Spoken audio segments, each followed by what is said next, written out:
அனைவருக்கும் வணக்கம். நான் உங்க Usha. I am Papu. He is Lithesh. அவனோட பேரு பப்பு. இன்னைக்கு பப்பு ஸ்கூல்ல இருந்து வந்த உடனே அம்மா உங்கள்கிட்ட ஒன்று சொல்லணும் அப்படின்னு சொன்னான். நானும் உடனே என்ன பப்பு சொல்லு அப்படின்னு பப்பு பார்த்தோம் அப்படின்னா நிறைய என்விரான்மெண்டல் அவேர்னஸ் பற்றியும் இன்னைக்கு மரங்களோட முக்கியத்துவம் பற்றி நிறைய சொன்னான். எங்கே பப்பு நீங்க சொல்லுங்க, இன்னைக்கு என்கிட்ட சொன்னது எல்லாமே உங்களுடைய நண்பர்களுக்கு சொல்லுங்க. நம்ம பேப்பர் யூஸ் பண்ணுறோம்ல, அதில் ஒரு பேப்பரே ஒரு மரத்தை வெட்டுது. அப்போ நம்ம அந்த பேப்பர் ரீசைக்கிள் பண்ணோம்னா அது ஒரு 13 மரத்துக்கு சமமாக ஆகுது. அதாவது பப்பு என்ன சொல்ல வராரு அப்படின்னா, நாம பயன்படுத்துற ஒரு பேப்பரு ஒரு மரத்துல இருந்து வெட்டி தயார் செய்யப்பட்டது.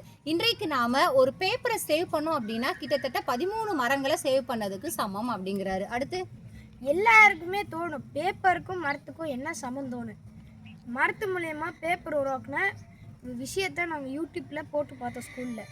அப்போ அதில் சொல்லியிருந்தாங்க, பேப்பர் செய்கிறக்கு இவ்வளோ இது, பென்சிலு, அப்புறமா புக்கோட கவரு, அப்புறம் நம்ம எல்லாருக்குமே ரொம்ப பிடிச்ச விளையாட்டு ஜாமான், சேர், இதுக்கு எல்லாத்துக்குமே மரம் சேவ் பண்ணியிருக்கு. நம்ம அதை ரீசைக்கிள்லாம் பண்ணணும். இந்த மாதிரி குப்பையெல்லாம் வேஸ்ட்டாக போடுறது, நிறைய மரத்தை கெடுக்கெடுத்து இப்போ நம்ம இருக்கிற உடம்புல நிறைய பொல்யூஷன்லாம் இருக்குது. அதெல்லாம் நம்ம தடுக்கணும்னா நம்ம நிறைய பேப்பரை ரீசைக்கிள் பண்ணணும். பப்பு என்ன சொல்றாங்க அப்படின்னா, இன்றைக்கு இந்த மரங்கள்ல இருந்து தான் நம்ம பென்சில் தயாரிக்கிறோம், விளையாட்டு பொருட்கள் தயாரிக்கிறோம், நமக்கு தேவையான பேப்பர்ஸ் காகிதங்கள் தயாரிக்கிறோம். ஸோ அதை ரொம்ப அளவாக பயன்படுத்தணும் அப்படின்னு சொல்றாங்க. அதே மாதிரி ஒரு பென்சிலை முழுமையாக நம்ம பயன்படுத்தணும். ஏன்னா அப்படின்னா தான் நம்ம குறைவான தேவையில் பயன்படுத்தும் போது, நமக்கு தேவையான அளவு பயன்படுத்தும் போது நிறைய மரங்கள் வெட்டப்படுதலாம் நம்ம தவிர்க்கலாம் அப்படிங்கிறாரு. இன்னொன்று ஒரு விஷயம் என்ன சொன்னது நீங்க பார்த்தீங்க அப்படின்னா, ரீயூஸ் பண்ணலாம், ரீசைக்கிள் பண்ணலாம். இன்னைக்கு சுற்றுப்புற சூழலை பாதுகாக்கணும் அப்படின்னா நம்ம பொருட்களை ரீயூஸ் பண்ண தெரிஞ்சிருக்கணும், அகைன் ரீசைக்ளிங் பண்ண தெரிஞ்சிருக்கணும், அதே பண்ண தெரிஞ்சிருக்கணும், ரீபர்பஸ் பண்ண தெரிஞ்சிருக்கணும், அதுக்கப்புறமா ரீக்ரியேட் பண்ண தெரிஞ்சிருக்கணும்.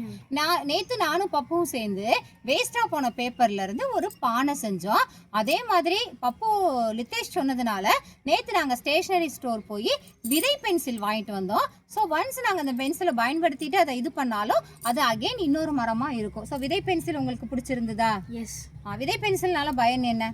நம்மளுக்கு நிறைய நீங்கள் பென்சில் வாங்குறீங்கன்னா அது ஜஸ்ட் ஒரு மரத்தில் செஞ்சது, அது கூட ஒரு ஸ்டிக்கர். ஆனால் அந்த மரத்தை செய்கிறதுக்கு ரொம்ப நாளாக இருக்கும். அதை வெட்டுறது அதுக்கு ரொம்ப வலிச்சிருக்கும். நம்மளும் அது மாதிரி ஒரு உயிரினம் தானே. ஆனால் இந்த சீடு பென்சிலில் நீங்கள் ஒரு பென்சிலையும் முடிச்சிட்டிங்கன்னா அதுலேருந்து ஒரு சீடு கிடைக்கும். அதை வச்சு நீங்கள் நிறைய ஒரு செடி வளர்த்து அது மரமாகி அதுக்கப்புறம் அது உங்களுக்கு சுவாசிக்கிறதுக்கு உதவி செய்யும். Very good. நீங்களும் குறைவான அளவில் உங்களுக்கு தேவையான அளவில் காகிதத்தை பயன்படுத்துங்க. Save trees, save nature, save earth, save nature.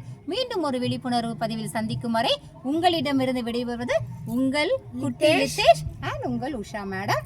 மீண்டும் ஒரு பதிவில் சந்திக்கிறோம். நன்றி குழந்தைங்களா.